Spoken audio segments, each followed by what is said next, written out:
On Monday, September 28, 1953, 6-year-old Bobby Greenlease was kidnapped from his Catholic school by a woman claiming to be his aunt. The woman told a nun at the school entrance that Bobby's mother had had a heart attack and she had been taken to the hospital. The woman / not his aunt was going to take him to the hospital to see her. The nun told the woman that she could go into the chapel and pray while she got Bobby out of class, and the woman went inside the chapel and knelt, but said, quote, "I'm not a Catholic, but I hope God heard my prayers," end quote. The kidnapping woman was described as chunky, about 35 years old, and having reddish-brown hair, and left with the child in a taxi. The nun had telephoned the Greenlease home. I'm not sure what prompted that call, but she spoke with Mrs. Greenlease, the mom, who obviously was not sick, and that's when the boy's kidnapping was uncovered. The nun was later asked about school security. After explaining that doors are always kept locked, quote, "But there was nothing to make us suspicious about this. One does not look for trouble." Then she added reflectively, "The world is much closer to falling apart than we sometimes realize," end quote. This story was 70 years ago, but yeah, sister, same. The nun continued, "We were tricked. It was the emotional factor that threw the very careful system we have set up for scrutinizing all strangers into confusion," end quote. So why Bobby? No one is quite sure, but his father, Robert Greenlease, is a well-off automobile dealer. Given the family's wealth, it's assumed that the family will be contacted about a ransom. The parents believe the kidnappers were professionals and that the likelihood of the child being released was greater, as this was all just for money. Probably. The parents were willing to go to any lengths to get their son back safely. They also have an 11-year-old daughter named Virginia and a much older adopted child named Paul, who works with Robert, the father, in the automobile business. September 29, 1953, quote, "We're treading lightly," end quote, said Bernard Brannon, chief of police. Quote, "We're just waiting to hear if the family is contacted," end quote. Eugene M. Pond, chief of detectives, quote, "We are awaiting a request from the parents before starting an intensive investigation," end quote. Mr. Greenlease, the father, quote, "I don't know why anybody would do anything like this," end quote. He said, quote, "There are so many reasons why anybody would be foolish to take such a risk. It just doesn't make sense," end quote. So that taxi that the woman and Bobby took to leave the school. The taxi driver, Willard Creech, told police that the pair left his cab at a parking lot not far from the school, where they got into a late model car with Kansas plates and left. Quote, "He didn't cry or anything while he was in the cab. She kept talking to him about how things were at home and things like that. She asked him about a couple of dogs that were at home, and he said something. I remember they talked about the fact that they had a parrot at home," end quote. He noted to the police that the woman didn't know the boy very well, but didn't see anything overly unusual. Now, the press was not made aware of this and continued to report for several days that no ransom calls were being made. But that wasn't true. It would come out later that kidnappers had contacted the family the night of the kidnapping, Monday, September 28th. The address on the letter appeared to maybe have been written by a child. The note was printed in block letters. They wanted $600,000 in 10s and 20s and stuffed into an army duffel bag. It stipulated that $400,000 was to be in $20 bills and $200,000 in $10 bills, the money to be obtained in equal portions from all 12 Federal Reserve banks. The bag was to be tossed over a culvert or bridge at around 6:15 p.m. a few days later. The family would receive a telegram telling them where the boy could be found, except that they never received that telegram. The father, Robert Greenlease, had made arrangements through a bank to get the ransom money at any time of the day. Of course, because people are jerks, people are calling to say they have the child when they obviously don't, because they can't describe the boy accurately. A representative for the family said, quote, "That ends the conversation because they don't know the answers. On several occasions, the telephone rang and there would be nobody at the other end when we answered," end quote. October 7th. In the worst of news, Bobby's body was found in a shallow grave in St. Joseph, Missouri, in the backyard of a woman who is now being held by the FBI, along with a man, as the child's abductors. The woman arrested was Bonnie Brown Hetty, age 41, and Carl Austin Hall, age 37. FBI Director J. Edgar Hoover, yes, that guy, said that Hall had admitted to shooting the child. Both Hetty and Hall had also implicated Thomas John Marsh, age 37, as being a part of the plot. The FBI is looking for him now. He has a lot of identifying marks, including his name tattooed, a birthmark on his face, more tattoos, and his left ring finger had been amputated. Marsh and Hall are known criminals. Hall had $300,000 of the $600,000 ransom money in his possession when he was arrested. The other approximately $300,000 is missing. The pair was arrested in St. Louis. The FBI informed the family of the child's death. Hetty, the lady of the trio, claimed not to have known it was a kidnapping, that she had been told by Hall that Bobby was his son, and that he hadn't been allowed to visit him by the boy's mother. Quote, "I thought he just wanted to visit him a couple of hours. He told me later he took the boy back to the school. I found out the next morning it was a kidnapping. I asked him about it. He insisted he took the boy back. I didn't go to the police. I knew I would be blamed for taking the boy, and I didn't want Carl taken away from me. I love him too much." End quote. When told the boy's body had been found in the backyard of her home in St. Joseph, Mrs. Hetty exclaimed, "You found him, and in my backyard!" Stop acting surprised, lady. Hall said that he and Marsh had kept Bobby in the basement/garage of the house. Hall would tell the FBI that Hall had shot and killed Bobby. He would tell the police that Marsh had allegedly shot him. Mrs. Hetty said, quote, "I've been half drunk since the kidnapping," end quote. She was almost incoherent as the questioning began, but later regained her composure. Her face bore scratches. She said Hall had struck her and that she fell while drunk. This is why her picture looks the way it does. Regarding her getting Bobby out of school, quote, "He came so nice. He talked about getting a dog and ice cream," end quote. This isn't endearing anyone to you, lady. So how did the pair get caught? St. Louis police arrested Hall when they had received a tip that Hall was spending quite a lot of money he wouldn't normally have had. He was questioned, and after several hours, he would break down and admit it. Also implicating Hetty, who got picked up at the apartment she and Hall had been sharing in St. Louis. October 8th. Marsh is still being looked for, we think. The FBI isn't talking about it, but they did say that no federal complaint had been issued against Marsh. The Hetty home, in the backyard of whom the child's body was found, has been searched thoroughly. They found an axe covered with a residue resembling blood, plus a long-handled shovel that looked new but had some dirt on it. The boy was missing 2 teeth and also the bullet. The spokesman for the family, a friend, Robert Letterman, said, quote, "We relied on a criminal's word. We had to, but we lost," end quote. He did say during the secret negotiations that the kidnapper had no fear of having the call traced, as he called quite often. Quote, "I talked to him every day, and sometimes 10 minutes at a stretch," end quote. So there were 2 different times that they attempted to give the ransom money to the kidnappers, but it didn't work out. The final time, the money, in accordance with instructions, was thrown over a bridge in eastern Jackson County near Kansas City, and it was picked up. The kidnapper acknowledged in a telephone call that he had received the money.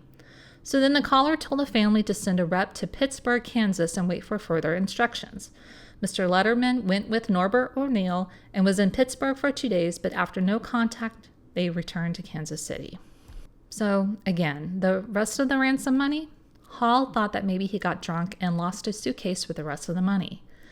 I lose my pen all the time, but $300,000 is a different story. Hall said, quote, "My God, I didn't plan to harm the child. I would never have done a thing like that," end quote. Dude, you're worse than Pinocchio. So who was it then? He continues to blame Marsh, even though he had told the FBI he had killed the boy.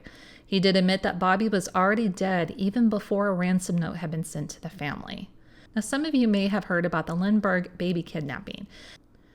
In 1932, Charles Lindbergh, famous aviator, his son had been kidnapped, and a couple of months later, after the ransom had been paid, the body was found and had been examined and thought to have been deceased for 2 months.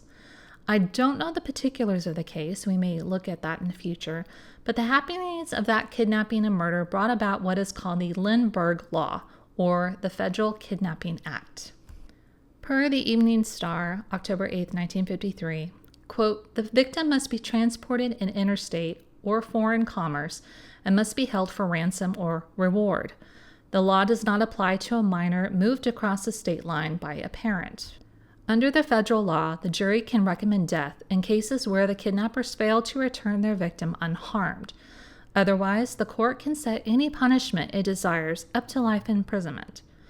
So far, the FBI is charging the pair with extortion, which is a maximum of 20 years.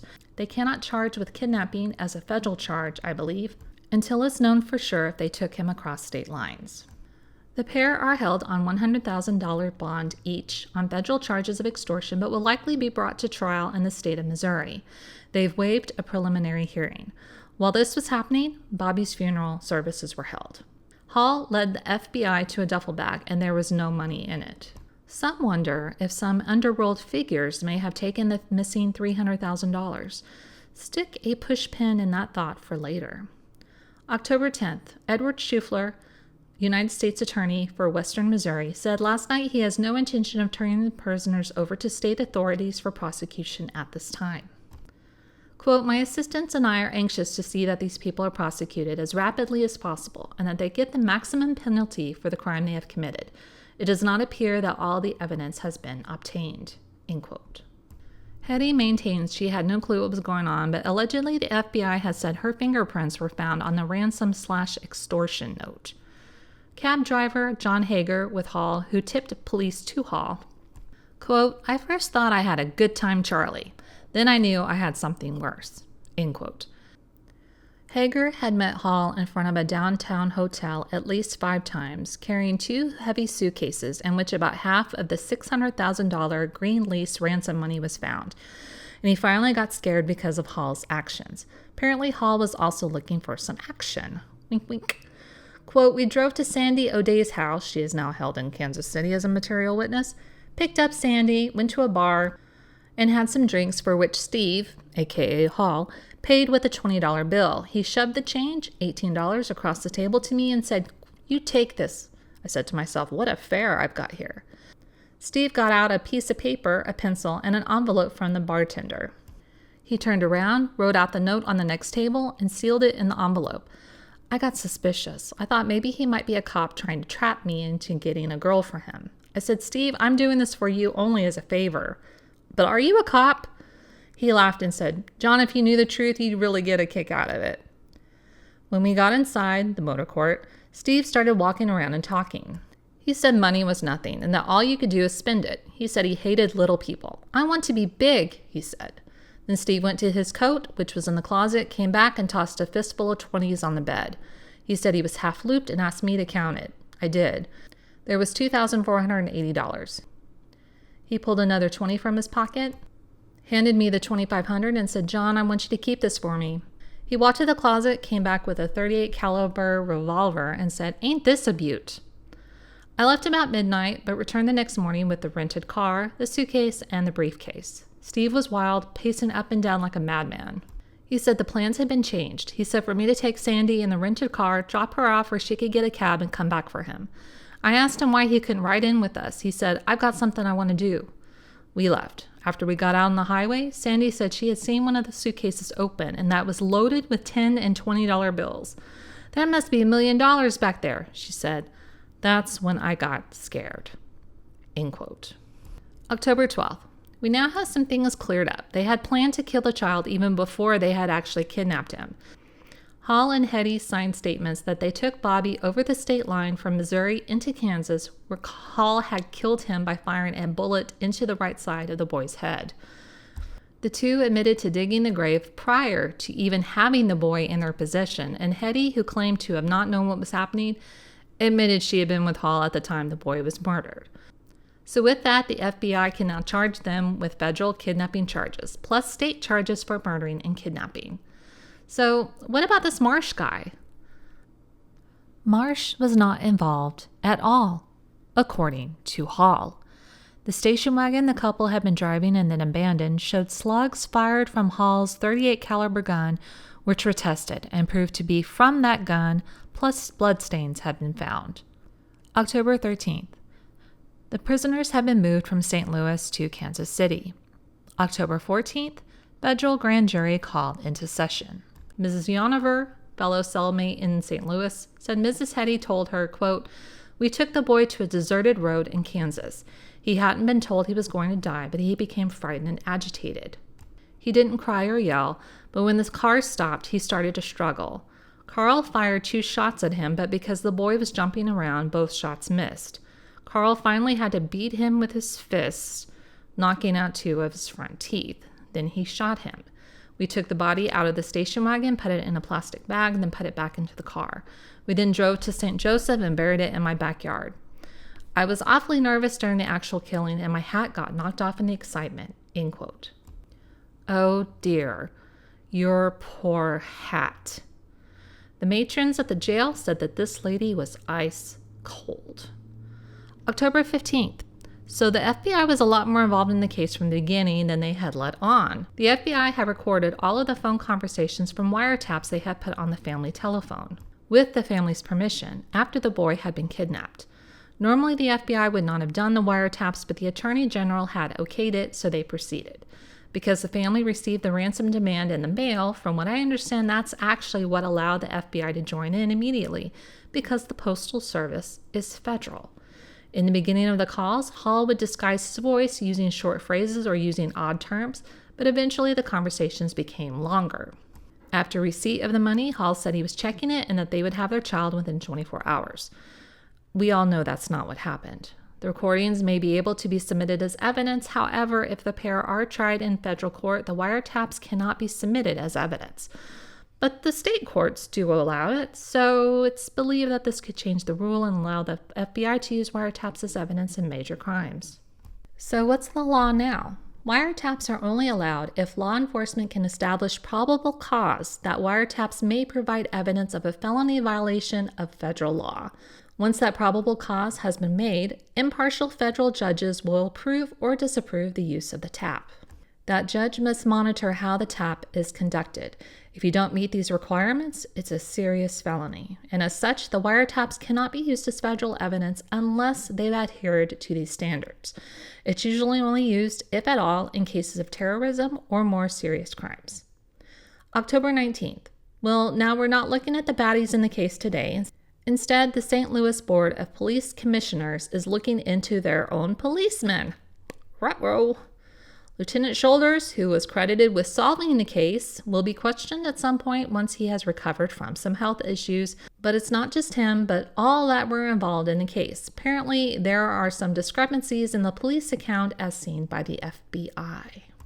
We don't quite know the details of the discrepancies, but police records said that Hall had been brought in after his arrest with 2 suitcases filled with money. FBI said that no suitcases were brought in with Hall. Apparently, more than an hour elapsed after Hall was booked before the suitcases were brought in. Lieutenant Shoulders said, quote, "The bags with the money were delivered at the same time as the prisoners," end quote. Lieutenant Shoulders said that after Hall was booked, Lieutenant Shoulders, took the 2 suitcases to a small room at the station and locked the door. Quote, "I can prove that the money I found in Hall's apartment was the same money I turned over to the FBI. Where that money is will come out at the right time, and when it does, I know Lou Shoulders will be in the clear. I am not worried," end quote. Pushpin that remark into your brain wall. October 20th. Someone's Lieutenant Shoulders is having a nervous breakdown, so the questioning of him will have to wait a wee bit. Patrolman Elmer Dolan, partner to Lieutenant Shoulders, was questioned off and on over 10 hours the day before. October 21st. Well, that didn't take long, as Lieutenant Shoulders is now being questioned, which he was for about 7 hours. Police Chief Jeremiah O'Connell isn't convinced that the $300,000 was ever brought to their station. Patrolman Dolan and Liley Mudd, police station turnkey who guarded Hall at the station, said that Lieutenant Shoulders left the station in his own car after Hall was booked. But Shoulders did not mention that he had left in his written report. What does that mean? Heck if I know. October 25th. Well, we got some hullabaloo happening today. Lieutenant Shoulders resigned based on character assassination. The police commissioners have not even finished their full review of what was going on yet. In his resignation letter, quote, "After 27 years as a police officer, to be castigated and have my character assassinated on the heels of performing my duty with the highest sense of responsibility is more than I can endure with any degree of self-respect and pride," end quote. to reporters. He said, quote, "Maybe I am making a mistake. Maybe I am too hasty, but right now I believe it's the best thing to do because I don't intend to be subjected to the type of questioning that I had to undergo by lawyers on the St. Louis police force and agent lawyers of the FBI." End quote. Grand jury subpoenas being sent out left and right for the Hall and Hetty case. If you were alive in 1953, you may have gotten one too. Lieutenant Shoulders, quote, "There are always discrepancies in a case like this. They are honest discrepancies, not based on an effort to hide anything. Police reports are made by policemen, not lawyers." Lieutenant Shoulders said his resignation gave him a feeling of relief. Quote, "I'm broke. I sacrificed my pension. I've got about $4,500 coming, but I owe $1,600 to the police credit union on a $2,000 loan." End quote. October 26, the serial numbers of the missing ransom money has been sent out by the FBI in a nationwide search. November 4th. Hall and Hetty pled guilty to federal charges of kidnapping. Trial set for November 16th in Kansas City. So really, this is just about punishment, life in prison or death, if requested by the jury. There will be no pleas for insanity, as neither defendant intend to use that as a defense. Judge Reeves presiding. November 7th. They are trying to question Sandra O'Day, the lady who spent the evening with Hall, but she's refusing to come to St. Louis on the advice of her attorney. And I don't recall seeing anything about her being questioned later on, so I think we can end her part of this story. November 8th. So remember how someone said quite some time ago that it was believed the missing ransom money was taken by someone in the underworld, and people poo-pooed that. The theory has been brought up again. The Globe Democrat newspaper reported one unverified report was that the money was taken to Chicago and sold by professional fences for 30 to 50 cents on the dollar. Another report said the missing money had been bought by a syndicate to be held on a long-term basis before being put into circulation. This report indicated the money might not be seen for a period of 10 years. The FBI and police refused to comment, but police sources have said they are checking out all rumors that arise. November 15th. The Hall-Hetty trial to see if a jury recommends death is due to start soon. Apparently, the proceedings will be like a normal trial, but the feds won't call back in the 200 witnesses it could use if the pair had pleaded not guilty. U.S. District Attorney Schufler says he will call as many witnesses as he feels necessary, including Bobby's parents, the nun from the school, the woman who sold Hall a spade, the florist who sold him plants that he used to disguise the grave. Also will be the confessions of the pairs read aloud in court. Mr. Dietrich, court-appointed attorney for Hall, and Harold Hull of Maryville, Missouri, Mrs. Hetty's counsel, asked Judge Reeves to dismiss the entire jury panel on two grounds. Number one, that there was no authority in the law for calling a jury to fix the penalty. Number two, that the jurors could not be impartial because they had been called for a specific case and their names publicized in advance contrary to court procedure. Both points were overruled by Judge Reeves. Hall's confession was read aloud. I'm not going to read it here because it's very upsetting. Remember, Bobby was only 6, and I'm not going to go there. I've said enough for you to know that it was horrible, and these people were cold as ice. Quote, inasmuch as I knew this was the place where Carl was going to murder the victim, I did not want to be present to witness the actual murdering, so I told Bobby I would get him some hedge balls. End quote. I was scared to look these up because you never know, but apparently they are the same thing as hedge apples or Osage orange fruit. Mrs. Hetty's confession said she had walked only about 75 or 100 feet when she heard 2 shots. Quote, I then realized Carl had actually killed the victim by shooting him, although it originally was planned that he would strangle him with a small piece of rope he had in the station wagon. As I approached the station wagon, Carl was wrapping Bobby in a piece of blue plastic on the ground behind the station wagon. After he completed wrapping up the body, I helped Carl lift the body into the station wagon. At this time, I noticed that Carl had blood on his face, coat, hands, and arms. I helped him take off his coat, which we folded inside out, and placed it in the back of the station wagon. And then Carl rolled up the sleeves of his shirt because they also were covered with blood. I then took out some Kleenex and wiped off Carl's face and hands, and removing as much blood as I possibly could. End quote. Apparently, after killing the boy while his body was in the car, they stopped to get some drinks, sickos, and headed for home to the pre-dug up grave. November 19th. The pair will be executed per the jury on December 18th. The verdict came in 1 hour, 7 minutes. Judge Reeves made it clear the jury was not assessing the penalty. That was his function. But under provisions of the Lindbergh kidnapping law, he said it was necessary that he be cloaked with this authority if the maximum punishment is to be leveled against the couple. Quote, reprehensible as is the crime of kidnapping, they still did commit cold-blooded, heartless, cruel first-degree murder. In studying this testimony, I failed to find one line of justifying or mitigating the circumstances for this crime. Is it conceivable that the Congress could, in enacting the Lindbergh Law, have conceived of a more merciless, more horrifying crime than was committed? End quote.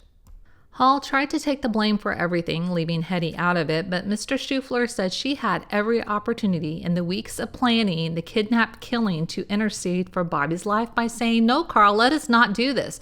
Let us not plan the death of a child like this. Quote, she had a chance 50 times, 100 times, 1,000 times to stop this thing and clear up to the time they were in the stubble field in Johnson County. She could have said no, but she did not. End quote. November 20th, the pair want to get married before they are executed. Justice Department said, nope. There hadn't been a formal request made anyway, but even if one had been, nope. They will be put in the gas chamber. Hetty will be the first woman to die in the Missouri gas chamber. November 21st, the pair are on death row at Missouri Penitentiary, brought by separate cars from Kansas City. November 23rd, Hall wrote Bobby's father a letter asking for forgiveness. Quote, he begged forgiveness for his terrible crime, if such a thing as forgiveness is possible. End quote. Hall also said that he didn't know the whereabouts of the missing $300,000 and stated again that most of it had been in the hotel room when he was arrested and that he had made an inventory of it before the officers had arrived. Quote, I no longer wonder if he buried it before his arrest, end quote, Mr. Greenlease said of the missing money. Quote, with certain execution facing him, he has no reason to lie. His statement has the ring of truth, end quote. The looking into of the missing money is still ongoing. November 25th, apparently Hetty wrote a letter which the family would not comment on, but her attorney made it public. Quote, Mr. and Mrs. Greenlease, I doubt if this letter will do much good, but there isn't anything we could do or say that would atone for our mistake. I do hope it helps a little. I would give anything if I could go back to that Sunday in September and erase everything that has happened since. It all seems like a nightmare to me. We have always known that we would have to pay, but that doesn't return Bobby. But if it gives you satisfaction, then we won't be giving our lives in vain. I don't say I don't enjoy money, as everyone does, but could have been very, very happy with Carl living in my house as I had been, but he had been used to more money. My case was loving, not wisely, but too well. I wanted so much for him to be happy. I never realized that Bobby would be such a sweet child until it was too late. I am not trying in any way to make any excuse for my actions, as I don't have any, but I think if anyone will find if you drink from 1 to 2 fifths of whiskey a day for a year and a half, that your brain doesn't function properly. Since I have been in jail is the first time I've been able to reason clearly for some time. I would like for the sisters to know I am sorry too, as theirs is a wonderful faith. I hope as time goes on it will help heal your hurt and that you find peace. Yours respectfully, Bonnie Hetty. End quote. December 3rd. So I didn't touch on this much, but former Lieutenant Shoulders had been seen with his landlady, Miss June George, at the courthouse, at a diner, and in Hawaii, where he openly said he would like to marry Miss George if he could get a divorce. Well, Mrs. Shoulders is saying adios. She charged the marriage with general indignities, which sounds like something I could state in my day-to-day work life, and wanted alimony of at least $200 a month. They'd been married for 26 years. December 13th, Hetty has received offers to have her life story written, and apparently she may be writing it right now on death row. That's great to put through your creative side, but you've only got a handful of days left on Earth. December 17th. A few minutes after midnight, technically December 18th, the pair will be executed in the Missouri Penitentiary in Jefferson City, Missouri. Attorneys for both were at the prison their last morning for last talks, along with Mrs. Hetty's aunt, who raised Hetty.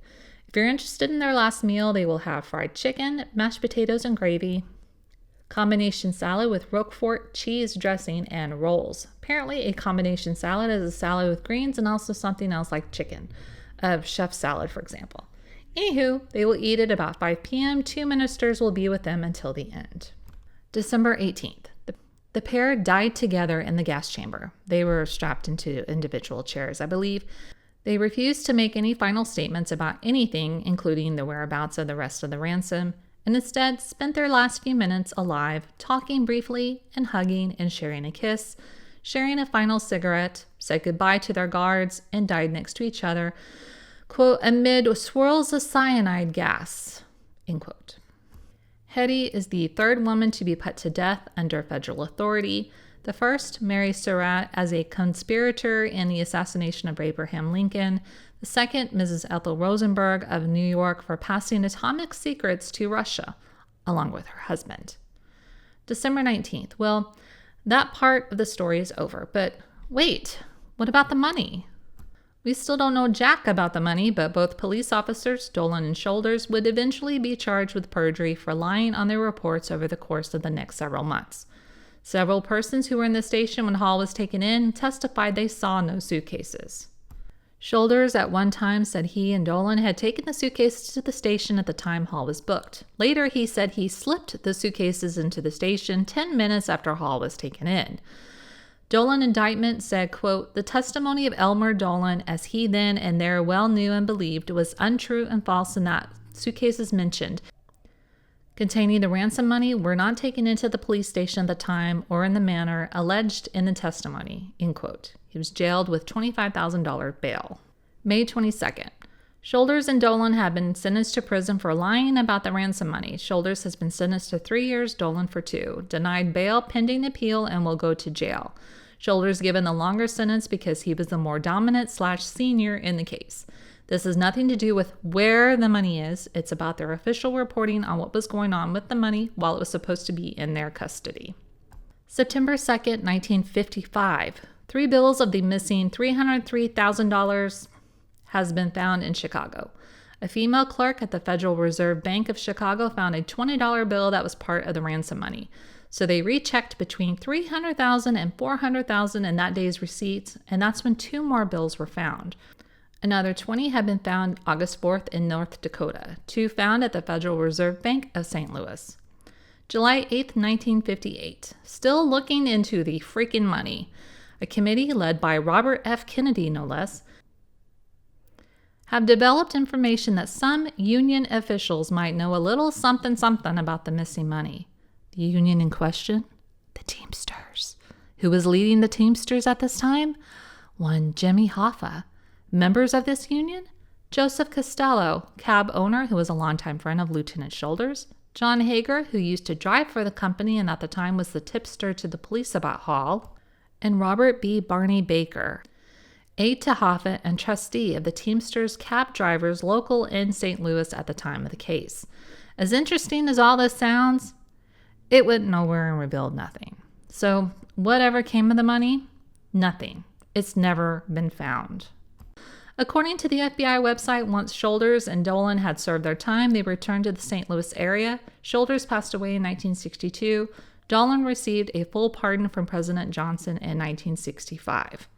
You can actually go online to FBI's website where some FBI records are released to the public on a Freedom of Information Act, or FOIA, release about this case.